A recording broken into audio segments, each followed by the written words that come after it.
જૂનાગઢ જિલ્લાના માળિયા તાલુકાના તુવેર આવતા ખેડૂતો માટે એક શિબિરનું આયોજન કરવામાં આવ્યું હતું, જેમાં ધારાસભ્ય ભગવંતભાઈ ખરગોટિયા સહિતના અનેક મોટા ખેડૂતો મોટી અને બહોળી સંખ્યામાં ખાસ ઉપસ્થિત રહ્યા હતા.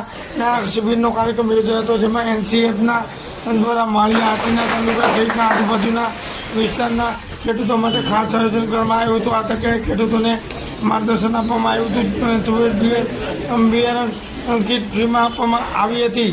આ કાર્યક્રમમાં બહોળી અને વિશાળ સંખ્યામાં ખેડૂતો સહિત એનસીએફ ગુજરાત બ્લોકના મેનેજર અરુણકુમાર મિશ્રા સાહેબ, ધારાસભ્ય ભગવંતભાઈ ખરગોટિયા તેમજ ચંદુભાઈ મકવાણા, અમીરસિંહ સિસોદિયા સહિતના આગેવાનો ત્યાં ઉપસ્થિત રહ્યા હતા. તેમજ માનસીભાઈ લાખાણી તાલુકા કિસાન સંઘ તેમજ કે કાગડા સહિત ખેડૂતલક્ષી કાર્યક્રમમાં લાભ લઈ અને માહિતી મેળવી હતી. અને આ સમગ્ર કાર્યક્રમને સફળ બનાવવા વોટર સાઇડ રિસોર્ટના ઓનર માનસિંહ સિસોદિયા તથા સ્ટાફ દ્વારા ભારે જહેમત ઉઠાવવામાં આવી હતી. વધુમાં વિગત આપતા જણાવવામાં આવ્યું હતું કે ગુજરાતના માનસિંહભાઈ તથા માળિયા તાલુકાના તમામ ખેડૂત યુવાન મિત્રો તમામ પૂરું થઈ ગયું है ईबीटी पेमेंट है, उसके लिए हम लोगों ने पोर्टल बनाया हुआ है. एक पोर्टल है जहाँ पे आपका रजिस्ट्रेशन हो जाता है, आपका जो कोई भी ये नहीं रहेगा. ये सभी काम हम लोग जो करते हैं वो हमारे जो यहाँ पे स्टेट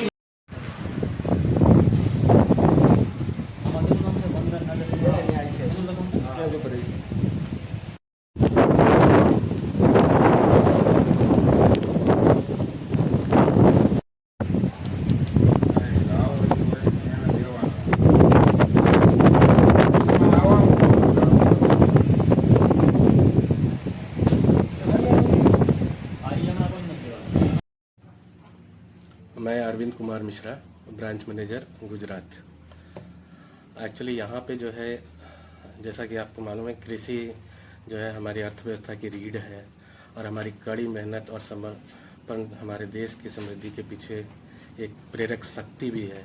आपके प्रयासों के समर्थन करने के लिए NCCF, national cooperative consumer federation of India limited, आपको अपनी कृषि के बढ़ाने और अपनी फसलों को उचित खरीद सुनिश्चित करने के लिए आश्वासन देती है. बेसिकली NCCF एक संगठन है जो कि सरकार द्वारा किए गए हैं, और यहाँ पे जो कृषि उपज हो रही है तो उसका जो मूल्य है उसको हम उचित मूल्य पर किसानों को सुविधा प्रदान करेंगे और यह सुनिश्चित करेंगे कि उनकी जो मेहनत हुई है तो उनका उचित मूल्य मिले. हम आपको जो किसान हैं उनको सर्वोत्तम संभव सहायता प्रदान करने के लिए आए हुए हैं. आज 29 तारीख को हम यहाँ पे एक जागरूकता प्रोग्राम कर रहे हैं, जो कि एक किसानों को बताया जाएगा कि मतलब वहाँ पे बीज का क्या महत्व है, बीज, और हम उनके अरहर के बीज को भी वितरण करेंगे और उनको उत्पादक के बढ़ावा के बारे में बताया जाएगा. दूसरी चीज़, हमारे जो पोर्टल हैं, पोर्टल में भी उनका जो है रजिस्ट्रेशन साथ ही साथ किया जाएगा और जो भी फसल है उसका उचित मूल्य हम प्रदान करने का ये करेंगे आश्वासन.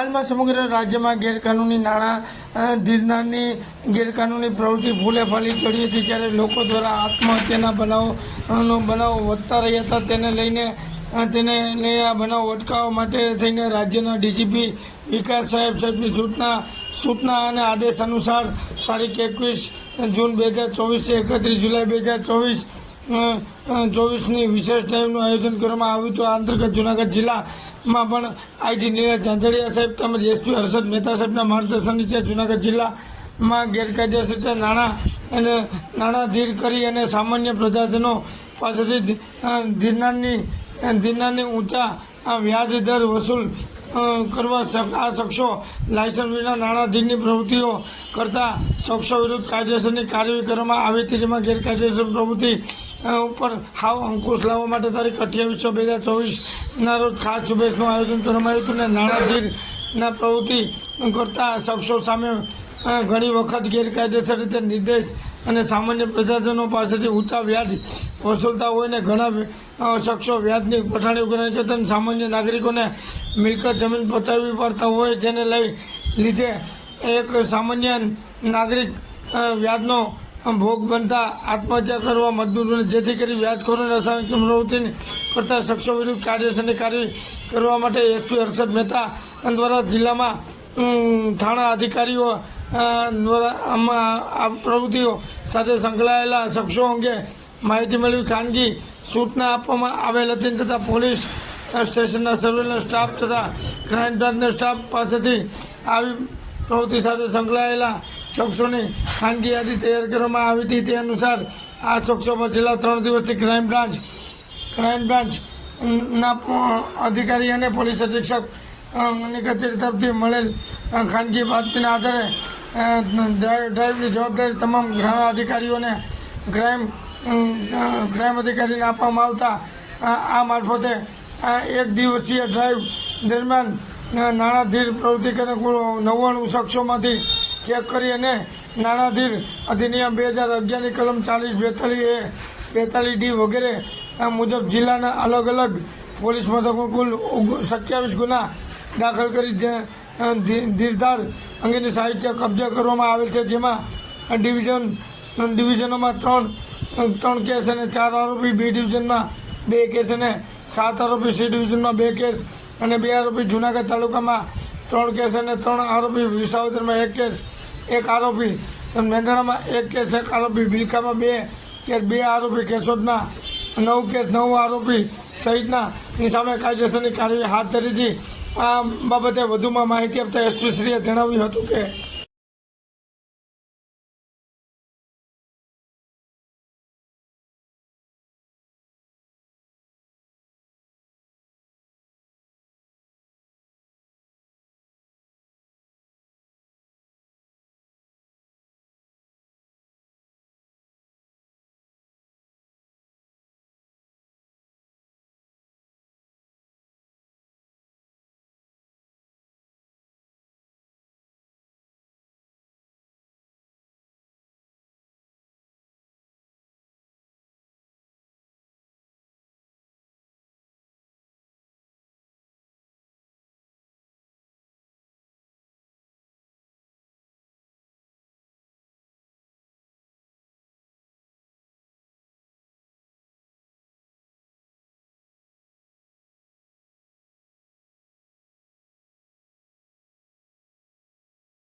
આપણે જાણીએ છીએ જે રીતે વ્યાજખોરી એ સમાજનું ખૂબ જ ખરાબ એવું દૂષણ છે.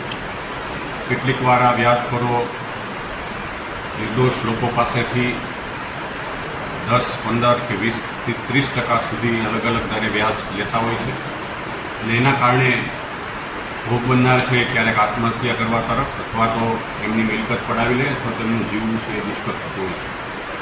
માનનીય ડીજીપી સાહેબની ડ્રાઈવ છે એ છેલ્લા કેટલાક સમયથી ચાલી રહી હતી. વ્યાજખોરો વિરુદ્ધ કડકાઈ કરવાની સૂચના અને માર્ગદર્શનના આધારે જૂનાગઢ જિલ્લામાં છેલ્લા 1 અઠવાડિયાથી અલગ અલગ પોલીસ સ્ટેશનમાં એક હોમવર્ક કરવામાં આવેલું. ખાનગી બાતમીદારો મારફતે કોણ આવા ગેરકાયદેસર રીતે લાયસન્સ વગર વ્યાજના ધંધા કરી રહ્યા છે એ બાબતની હકીકત વિનય રીડર બ્રાન્ચ અને LIB મારફતે ખાનગીમાં માહિતી મેળવવામાં આવેલી. ત્યારબાદ ગઈકાલે સવારે 7 વાગ્યાથી અલગ અલગ ટીમો પાડવામાં આવેલી. તમામ પોલીસ સ્ટેશન 18 પોલીસ સ્ટેશન અને LCB SOG પેરોલ ફેલો સહિતની તમામ ટીમો એ આ ખાનગી રાહે મળેલી બાતમી અને ભૂતકાળમાં જે લોકોની વ્યાજ વટાવની પ્રવૃત્તિ છે એવા લોકો વિરુદ્ધ કાર્યવાહી કરવા માટેની ડ્રાઈવ રાખવામાં આવેલી. ગઈકાલે સમગ્ર જિલ્લામાં કુલ 27 ગુનાઓ છે એ આ વ્યાજખોરો વિરુદ્ધ દાખલ કરવામાં આવેલા છે. કુલ 38 આરોપીઓ વિરુદ્ધ આ કાર્યવાહી કરવામાં આવેલી છે. 27માં જ્યારે આરોપીઓ પકડેલા છે એમાં કુલ 99થી વધારે આરોપીઓ જે અગાઉ અરજી જેમના વિરુદ્ધ હોય, જેમના વિરુદ્ધ વ્યાજખોરીના આક્ષેપો હતા, જેમના વિરુદ્ધ ખાનગી બાતમીદારોએ માહિતી આપેલી કે આ લોકો છુપી રીતે અથવા તો ગેરકાયદેસર રીતે વ્યાજખોરીનો ધંધો કરે છે, એવા 99થી વધારે ઇસમોને ચેક કરવામાં આવેલા. એ પૈકીના 27 ગુના છે એ દાખલ કરેલા છે. આ 27 ગુના દાખલ કરેલા છે એવા આરોપીને સર્ચ કરતાં એમના ઘરેથી અન્ય પણ કેટલીક ગેરકાયદેસર પ્રવૃત્તિઓ મળી છે. એમાં એક વ્યાજખોરના ઘરેથી હથિયાર પણ મળેલું છે. એમના વિરુદ્ધ અલગથી હથિયાર ધારાનો કેસ પણ કરવામાં આવેલો છે. સાથે સાથે કેટલાક વ્યાજખોરોના ઘરેથી અલગ અલગ પ્રોહિબિશન જે દારૂની પ્રવૃત્તિઓ પણ મળી છે. કેટલાક લોકોને ત્યાંથી જુગારની પ્રવૃત્તિઓ મળી છે. એમ કરતાં બીજા અન્ય આ વ્યાજખોરો વિરુદ્ધ 11 અન્ય ગુના દાખલ આ ડ્રાઈવ દરમિયાન કરવામાં આવેલા છે. કુલ 27 વ્યાજખોરીના અને બીજા અન્ય એમની ગેરકાયદેસર જે પ્રવૃત્તિઓ મળી છે એમ મળાવીને કુલ 38 જેટલા ગુનાઓ આ વ્યાજખોરો વિરુદ્ધ દાખલ કરવામાં આવેલા છે. મને આ જે 38 જે આરોપીઓ છે એ 38 આરોપીઓ પૈકી એમનો પોતાનો જે મુદ્દામાલ છે એમના ઘરેથી રિકવર કરવામાં આવેલો છે, પરંતુ ભોગ બનનારના જે અલગ અલગ ડોક્યુમેન્ટ્સ છે એ જે મોટા પ્રમાણમાં જે રિકવર થયા છે એ પૈકી કુલ 157 કોરા ચેક રિકવર કરવામાં આવ્યા છે. 21 જેટલી અલગ અલગ વાહનો, ખાસ કરીને આ વ્યાજખોરો છે એ બીજા લોકોના ભોગ બનનારના વાહન પણ ખેંચી લેતા હોય છે, તો એવા 21 વાહનોની RC બુક કબજે કરવામાં આવી છે. 4 જમીન મકાનના દસ્તાવેજો જે અન્ય લોકોના ભોગ બનનાર છે એમના કબજે કરવામાં આવ્યા છે. 3 પ્રોમિસરી નોટ કબજે કરવામાં આવી છે. એક વાહન જે ભોગ બનનારનું ખેંચેલું છે એ પણ કબજે કરવામાં આવ્યું છે. 30થી વધારે અલગ અલગ જેમાં હિસાબો અને કોને વ્યાજે આપેલા છે એવી 30થી વધારે ડાયરીઓ પણ કબજે કરવામાં આવી છે. અને 4 છે એ અલગ અલગ ખેડૂતોના આટપત્રકો પણ કબજે કરવામાં આવ્યા છે. આપના માધ્યમથી જૂનાગઢની જનતાને એક અપીલ છે. માનનીય ડીજીપી સાહેબની પણ સૂચના અને એમની ડ્રાઈવ છે કે લોકોમાં આ એક વિશ્વાસ આવે કે પોલીસ સ્ટેશને આપણે જશું તો વ્યાજખોરો વિરુદ્ધ અમારી ફરિયાદ કરશે, આ પ્રકારનો એક વિશ્વાસ બંધાય એ માટે આજે એક સઘન ડ્રાઈવ રાખી હતી. આ જે 38 ઇસમો વિરુદ્ધ જે કાર્યવાહી કરવામાં આવી છે એ 38 ઇસમોના કોઈને કોઈ ફરિયાદી મળ્યા છે અને કેટલાક ગુનામાં જે ખાનગી રાહે મળેલી બાતમીના આધારે પોલીસે સામેથી સરકાર તરફે પણ ગુના દાખલ કરેલા છે. જનતાને એક અપીલ છે કે આપની જે આર્થિક જરૂરિયાતો છે, આપની જે કંઈ આરોગ્ય વિષયક કે ધંધાકીય જે નાણાકીય જરૂરિયાતો છે એ આપ સરકાર માન્ય જે વ્યવસ્થા છે, અલગ અલગ બેંક છે, અલગ અલગ લોન છે, અલગ અલગ કોઓપરેટિવ સંસ્થાઓ છે, અલગ અલગ ક્રેડિટ સોસાયટી છે કે જેમાં શરાફી રાહે જે 18% વાર્ષિક દરના જે વ્યાજ જે લેવાપાત્ર છે એ વ્યાજ દરે મળતી જે સંસ્થાઓ પાસેથી, સરકાર માન્ય સંસ્થાઓ પાસેથી આવા ધિરાણ લે, આવા કોઈ લેભાગુ કે 5%, 10%, 20% કે 30% લેતા વ્યાજખોરો પાસેથી પોતાની મજબૂરીમાં એવા ઇસમો વિરુદ્ધ એમની પાસેથી વ્યાજે પૈસા ન લે, ધિરાણ ન લે એવી અમારી એક જૂનાગઢ પોલીસ વતી એક અપીલ છે. બીજી અપીલ એ છે કે આપને કોઈ પણ વ્યક્તિ વ્યાજખોરીના નામે જો આપને પરેશાન કરતો હોય અથવા ધમકી આપતો હોય અથવા આપની મિલકત પડાવી લેવાની કોશિશ કરે તો એવા સમયે આપ નજીકના પોલીસ સ્ટેશનમાં અચૂક સંપર્ક કરવો, જેથી કરીને આપને કોઈ પણ પ્રકારનું એવું અપમૃત્યુ પ્રકારની ઘટનાઓ ન બને ને એમને માટે મજબૂર ન થાય એ માટે જાહેર જનતાને પણ એક અપીલ છે કે આવા જે કેસો જ્યારે ધ્યાનમાં આવે છે ત્યારે અચૂક પોલીસ સ્ટેશનમાં એમને લઈ જાય અને પોલીસ સ્ટેશન એમની કાર્યવાહી કરવામાં આવશે. ઝાંઝરા રોડ વિસ્તારમાં જે અગાઉના કેસો છે એને પણ અહીંયા પોલીસે આ ડ્રાઈવમાં ધ્યાનમાં લીધા છે. જેમના વિરુદ્ધ વ્યાજખોરો વિરુદ્ધ નાની મોટી અરજીઓ અને આક્ષેપોવાળો આવે છે એવા વ્યાજખોરોની પણ આમાં હકીકત છે એ પોલીસે ધ્યાનમાં લીધી છે. એમ કુલ મેળવીને ખાનગી બાતમીના આધારે કુલ 99થી વધારે ઇસમોને આઈડેન્ટિફાઈ કરવામાં આવેલા અને એ દરેકના ઘરે પોલીસે છે એ રેડ કરીને સામેથી એવા ઇસમો પાસે સરકાર તરફે જ્યાં જરૂર લાગે ત્યાં, અધરવાઇઝ જેવા અરજદારો હતા કે જે ભોગ બનનાર હતા એમને બોલાવીને પણ એમની ફરિયાદો છે એ દાખલ કરવામાં આવેલી છે. કેશોદના બાવળા આ કાર્યવાહી માનનીય ડીજીપી સાહેબની ડ્રાઈવ 21 તારીખથી ચાલુ છે અને એ ડ્રાઈવના ભાગરૂપે લોકોને જાગૃત પણ કરવામાં આવી રહ્યા છે. દરેક પોલીસ સ્ટેશનમાં જે અરજદારો પોતાને કોઈને કોઈ રીતે વ્યાજખોરો એમને પરેશાન કરતા હોય એવા અરજદારોને પણ બોલાવીને એમની પાસેથી હકીકત અને વ્યાજના પુરાવાઓ પણ મેળવવાની કાર્યવાહી ચાલુ હતી. બામણાસાની ઘટના છે એ દુઃખદ છે, એમાં તમામ આરોપીઓ પણ પકડાઈ રહેલા છે. પણ આવી ઘટનાઓ છે વ્યાજખોરોના કારણે આવી ઘટનાઓ છે એ આપણા સમાજ માટે ઘણી જ દુઃખદ ઘટનાઓ છે અને કલંકિત છે. આપના માધ્યમથી એક જૂનાગઢ જિલ્લાની જાહેર જનતાને પણ અપીલ છે કે આપને ખોટી રીતે અને આપ જો સાચા હોય તો પુરાવા સાથે પોલીસ સ્ટેશન આપ અચૂક રજૂઆત કરો.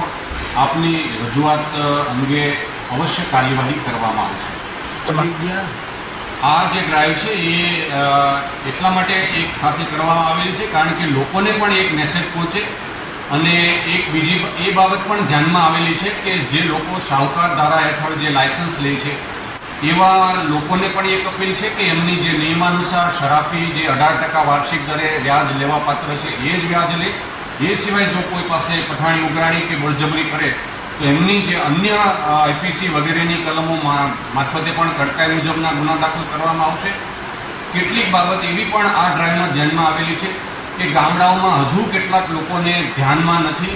એ લોકો વિધાઉટ લાયસન્સ કોઈપણ પ્રકારે લાયસન્સ વગર પણ વ્યાજનો ધંધો કરે છે. એવી આ ડ્રાઈવમાં એવા કેટલાક ઇસમો વિરુદ્ધ પણ કાર્યવાહી કરવામાં આવે છે. કોઈપણ પ્રકારે લાયસન્સ વગર ધિરાણનો વ્યવસાય કરવો એ કાયદાની વિરુદ્ધનું કૃત્ય છે અને એવા ઇસમો વિરુદ્ધ પોલીસ છે એ કાર્યવાહી કરશે. કેટલાક તજવીજ પણ હાથ ધરેલી છે. આ લાયસન્સ ધારકોને પણ ડિસ્ટ્રિક્ટ રજિસ્ટ્રારની કચેરી મારફતે એમને પણ એક સૂચિત કરવામાં આવી રહ્યું છે કે એ લોકો પણ નિર્દોષ લોકોને ચૂસવાની પ્રવૃત્તિ ન કરે. પોતાની જે નિયમાનુસાર કાર્યવાહી કરવાની હોય એ પ્રમાણે અને જે લાયસન્સની શરતો છે એ પ્રમાણે જ પોતાનું આ વ્યવસાય કરે એ માટે અહીંયા જિલ્લા ડિસ્ટ્રિક્ટ રજિસ્ટ્રારની કચેરીને પણ સાથે રાખી અને પોલીસ તેમાં આગળ વધી રહી છે. ડ્રાઈવમાં એવું છે એવા લોકો વિરુદ્ધ પોલીસે લગભગ આમાંથી 11થી વધારે જે 27 કેસો છે એમાં સરકાર તરફે 13 ઇસમો એવા છે કે જેમાં વિધાઉટ લાયસન્સ જે વ્યવસાય કરતા હતા એના વિરુદ્ધ સરકાર તરફે પોલીસે સામેથી સુઓ મોટો લઈને એમના વિરુદ્ધ લાયસન્સ નહીં હોય છતાં પણ એમને જ્યારે આ ધિરાણનો ધંધો કરે છે એવા વિરુદ્ધ શાહુકાર ધારાની કલમ 40, 42A અને 42D મુજબની કાર્યવાહી કરવામાં આવેલી છે.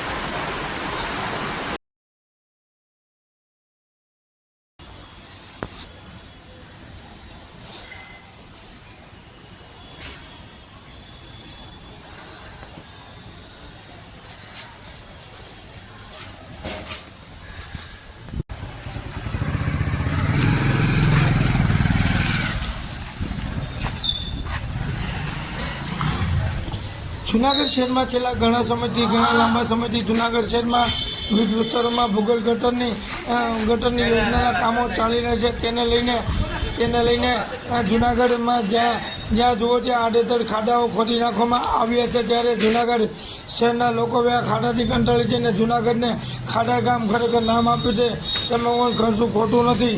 જૂનાગઢ બન્યું ખાડા ગામ. અને જ્યારે જૂનાગઢની વાત કરીએ તો જૂનાગઢ શહેરમાં ખાડા ગામના બદલે એવી પ્રતિતિ કરાવે કે જૂનાગઢ વિકાસ તરફ નહીં, ખાડા તરફ જૂનાગઢ દેખાઈ રહ્યું છે. અને વોર્ડ નંબર 10માં આજે ફુગર ગટરના નામે ખાડા ખોદી નાખતા એક વૃદ્ધ મહિલા પડી જતા વૃદ્ધ મહિલાને ગંભીર ઈજાઓ થવા પામી હતી. ત્યારે આ ખાડા ખોદી નાખવામાં આવે ત્યારે આ વોર્ડ છે ડેપ્યુટી મેયર ગિરીશભાઈ કોટેચાનો વોર્ડ છે. અવારનવાર ડેપ્યુટી મેયર ગિરીશભાઈ કોટેચાના વોર્ડમાં ખાડાઓ ખોદી નાખવામાં આવ્યા હતા. આ બાબતે જાણ કરીએ છીએ તો એક પણ કોર્પોરેટર પણ અહીંયા આવતા નથી. અને આજે ફુગર ગટરના નામે ચોમાસું હોવા છતાં પણ ફુગર ગટરના નામે આવા ખાડા ખોદી અને ખાલી ગેંગાટ કરી આ ખાડાઓ ખોદ્યા હતા. અને ત્યાં આ જ ખાડામાં એક વૃદ્ધ મહિલા પડી જતા તેઓને ગંભીર ઇજા થવા પામી છે તેવું જાણવા મળ્યું હતું. અને આ ડેપ્યુટી મેયરના વોર્ડમાં જ આવા મસ્ત મોટા ખાડા પડી અને અનેક અકસ્માત મોટા થશે તો જવાબદારી ડેપ્યુટી મેયર મહાનગરપાલિકા પદાધિકારી કે કોની કે ગિરીશભાઈ કોટેચાની જવાબદારી છે તેવું લોકો દ્વારા ચર્ચાયું રહ્યું છે.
એમાં પેલા વોર્ડ નંબર 10 ડેપ્યુટી મેયરનો વોર્ડ એની એકની દશા આવી નથી.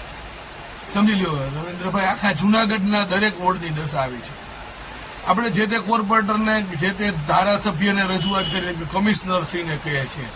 હવે આપણે મત કમિશનરશ્રીને આપ્યો નથી, બરાબર, મત જે તે કોર્પોરેટરને આપ્યો છે, જે ધારાસભ્યને આપ્યો છે. એટલે કામગીરીની અંદર શું છે કે અત્યારે જે તણાઈને માલ આવેલો હોય એની પર પાવડા મારીને રોડ સફાઈ કરવાનો હોય. જ્યાં જ્યાં ભૂગર્ભ ગટરના કામો કર્યા છે ત્યાં લોકો ચાલી શકે એવી કાંકરી નાખી શકો, ચલો કાંઈ ન કરો તો. પણ માત્ર ને માત્ર વિકાસના કામ માટે વરસાદની અંદર હું આપના માધ્યમથી જુનાગઢ શહેરના લોકોને વિનંતી કરું છું કે કમિશનરશ્રી ઉપર ભારણ છે કે ભાઈ જે રાજકોટમાં ટીઆરપી કાંડ બન્યો એમાં 70 જણા મરી ગયા, એટલે જુનાગઢમાં 70 ન મળે. પણ હાડકા ભાંગીને 700 ભલે મરી જાય એની માટે તેને કાંઈ વાંધો નથી. કારણ કે હાડકા ભાંગે મોટી ઉંમરના આજે માજીનો છે 10 નંબરમાં આપણે નજર મોહમ્મદની ગલીમાં જે માજીનો ગોળો પડ્યા માજીનો ગોળો ભાંગી ગયો પીલાઈને મરવાના બિચારા ખાટલે પડીને મોટી ઉંમરના ગોળો ભાંગે ને પછી બિચારાને હાલતા ચાલતા બંધ થાય જોજો જેટલા મોટી ઉંમરના હોય એટલે હું આપના માધ્યમથી વિનંતી કરું છું કે સરકાર શ્રી કાંઈ કરશે નહીં પણ જુનાગઢ શહેરના શહેરીજનો આપની હાલવાની ચાલ બદલો હાથી જેવી ચાલ કરો ઘોડાની જેમ દોડોમાં ધીમે ધીમે ચાલો 10ની સ્પીડે એક ડબલું મૂકો અને ચાલો સ્કૂટર ચલાવો તો 12 થી વધારે 10-15 થી વધારે સ્પીડે ન ચલાવો તમે ગમે ત્યાં ફેંકાઈ શકો એમ છો તમે ગમે ત્યાં સ્લીપ થઈ જઈ શકો છો લાગે છે હું કે છો ભાઈ સાહેબ રાજકીય રીતે હું કોઈની સાથે કોઈ શબ્દનો તમને જવાબ આપવા માંગતો નથી કારણ કે ડેપ્યુટી મેયરનો વોર્ડમાં એ દશા છે મેયરના વોર્ડની એ દશા છે બરાબર છે માજી મેયર અને માજી ધારાસભ્યના વોર્ડ નંબર 11માં રહે છે એની પણ એ દશા છે એટલે એમાં એની બિચારાનો એકનો કાંઈ વાંક નથી કારણ કે એનું કાંઈ હાલતું ન હોય કારણ કે જે કાંઈ વાતચીત થતી હોય એ કમિશનરથી ને કે કમિશનરથી બિચારા એને કાંઈ માતાજીની જેમ 12 હાથ ને રાવણની જેમ 10 માતા નથી એ કમિશનર કામ કરે કારણ કે જે કાંઈ સાધનો છે જેટલી એમની પાસે સ્ટાફ છે એ પ્રમાણે કામ કરવો છે ઉપરથી સરકારનું પાછું દબાણ છે કે આ જગ્યા સીલ કરો અને આમ કરો આ કામ કરો બિચારા એકલા હાથે પહોંચી શકે નહીં એટલે એ શક્ય નથી એટલે ડેપ્યુટી મેયરની કેસ છોડો તમે ડેપ્યુટી મેયર છે એ બિચારો એ શું કરે ડેપ્યુટી મેયર કારણ કે એનું રજૂઆત છે ત્યાં કોઈ સાંભળતો ડેપ્યુટી મેયર શું આવે